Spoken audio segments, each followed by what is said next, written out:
l'invité de la matinale. KTO Radio. On traverse le Rhin ce matin. Fin février, la conférence épiscopale allemande a désigné son nouveau président. Il s'appelle Monseigneur Heiner Wilmer, il a 64 ans.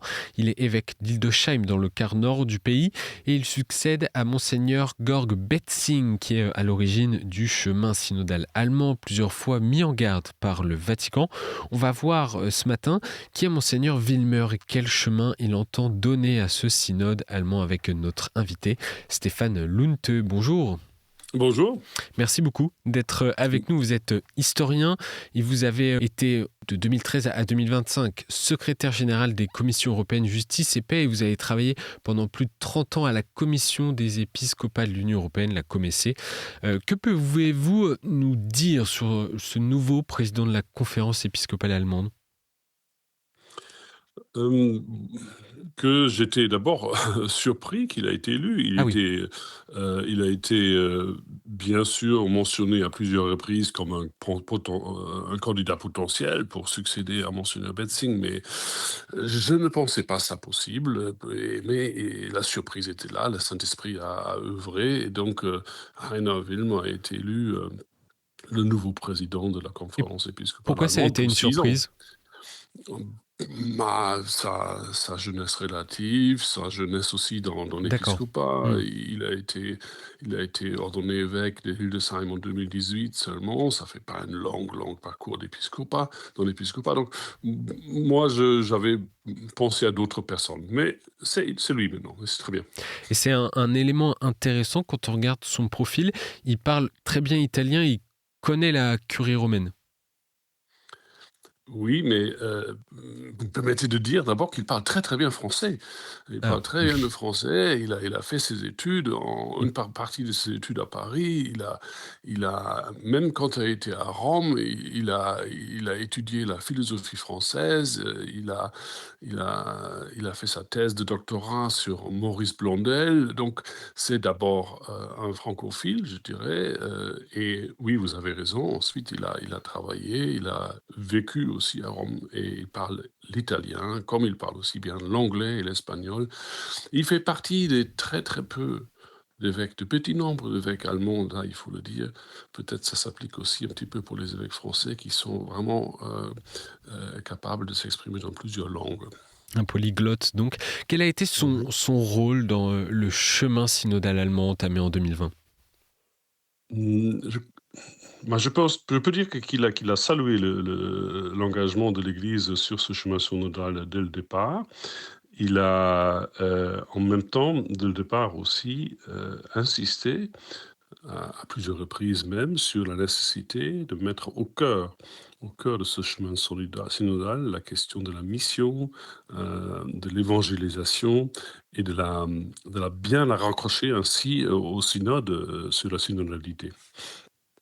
Il a joué un rôle important ensuite dans les délibérations du chemin synodal.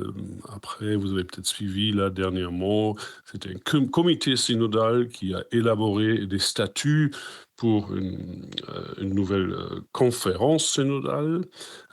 C'est cette conférence qui a été à la fois adoptée par l'instance des catholiques laïcs en Allemagne et le ZDK, mais aussi par la conférence épiscopale, qu'il a élu aussi comme président de cette nouvelle conférence synodale. Maintenant, les catholiques allemands attendent la réponse de Rome, si Rome accepte ce statut ou pas. On va revenir justement sur cette nouvelle instance de gouvernance créée par les évêques allemands, mais je voudrais que l'on résume d'abord en quelques phrases, en quelques minutes, ce chemin synodal allemand entamé en 2020. La conférence épiscopale allemande a lancé son propre chemin synodal avec la mise en place d'une assemblée synodale qui s'est réunie à plusieurs reprises, composée de laïcs, vous l'avez dit, de prêtres, de membres de congrégations religieuses et de jeunes catholiques aussi. Sur quels thèmes ont notamment travaillé cette assemblée ? Ils ont travaillé sur énormément de thèmes différents. On ne peut pas dire le thème, mais je crois il faut comprendre le chemin synodal parce qu'il est souvent critiqué questionné, mis en question par son point de départ. Je crois on lui doit ça. On doit à cette initiative du chemin synodal, on doit à Monseigneur Betzing, on doit aussi à Monseigneur Villemain, cette interrogation sur la meilleure manière pour aborder cet énorme scandale d'abus sexuels qui a ébranlé l'Église catholique en Allemagne. C'est ce qui a motivé Que la devons, création. voilà, que devons-nous faire, que pouvons-nous faire pour que ce que nous décernons comme des structures qui permettent des situations dans lesquelles l'abus peut advenir, que pouvons-nous faire pour mettre en place des structures qui protègent et qui ne mettent pas en danger? Et ça, c'est le point de départ du chemin synodal. Du coup, cette question de revoir le fonctionnement de l'intérieur de l'Église, elle a été motivée, et ça reste le cœur de l'affaire, motivée par l'idée, nous devons vraiment non seulement nous changer, nous convertir, une conversion intérieure, mais nous devons aussi mettre en place des structures qui empêchent que les situations que nous avons connues dans le passé, qui sont si douloureuses, qui ont détruit les vies, ne se reproduisent plus. Et je crois on doit à ce chemin synodal cette approche-là. Et parmi ce qui a été mis en place par cette assemblée synodale, vous en avez parlé, c'est une nouvelle structure de gouvernance. Le Vatican s'y est plusieurs fois opposé, rappelant qu'il s'agissait d'une menace pour l'unité de l'Église. Les statuts ont été modifiés. Où en est-on aujourd'hui ? Et comment est-ce qu'on sait comment le nouveau président des évêques allemands se positionne par rapport à cette nouvelle structure de gouvernance ? Bon, très actuellement, hier, je pense que c'était hier, Monseigneur Overbeck, l'évêque de Essen, était à Rome, a été reçu par le pape Léon, et je crois savoir que la position du Vatican sur le statut de la conférence synodale a été un point important de leurs échanges. Rien, à ma connaissance, a filtré sur le résultat de cet entretien. Aucune déclaration formelle et officielle a été apportée par le Vatican. Donc, je ne peux pas dire où on en est aujourd'hui concrètement. Je sais seulement que alors que l'instance des laïcs, le ZDK, a voté très largement ce statut avec une seule abstention, la majorité de 2/3 a été atteinte de justesse seulement dans la conférence épiscopale. Donc oui, vous avez raison, il reste des interrogations, des questions aussi sur le financement de cette nouvelle structure, même si j'ai l'impression que de ce côté-là, on avait trouvé un modus vivendi, un compromis pour faire fonctionner cet ensemble. Et de façon générale, avec l'élection de Monseigneur Villemain, quel changement peut-on attendre de ce chemin synodal allemand avec son élection ? Disons, quel changement on peut attendre pour toute l'Église en Allemagne ? Oui. Parce qu'il est maintenant le visage, la voix de la conférence épiscopale allemande. Et vous me permettez de rappeler qu'il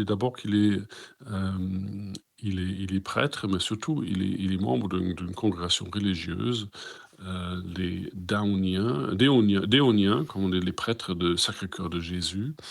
Il a fait sa scolarité dans un lycée tenu par les prêtres de cette congrégation, de cet ordre. C'est un ordre, pardon. Dans le nord-ouest de l'Allemagne. Tout de suite après son bac, il est devenu membre de cet ordre. Il est entré dans l'ordre, dans les ordres. Il a fait son noviciat, professe perpétuel.